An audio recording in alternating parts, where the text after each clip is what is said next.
તમે કહી રહ્યા છો કે આજકાલના છોકરાઓ વધારે મોં ચલાવે છે. હું કહી રહ્યો છું તમારા મોંને કોણે રોક્યું છે? તમે મોં કેમ નથી ચલાવતા?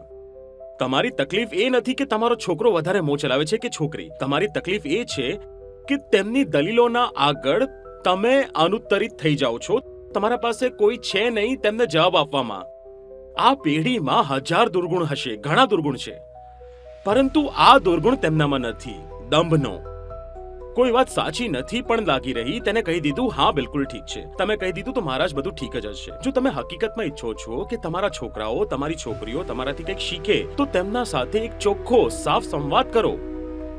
અને સાફ સંવાદમાં વાત એક તરફી નથી હોતી. તમે એમ ન કહી શકો કે હું પિતા છું તો તારે મારી વાત માનવી જ પડશે. મારો 15 વર્ષનો અનુભવ રહ્યો છે કે જો શીખવનાર બરોબર છે તો તે ચોક્કસ શીખે છે, પણ ફાલતુની વાત તે સ્વીકાર નથી કરતા. તમે કોઈ શક્તિશાળી વાત બોલો, તે જરૂર શીખશે.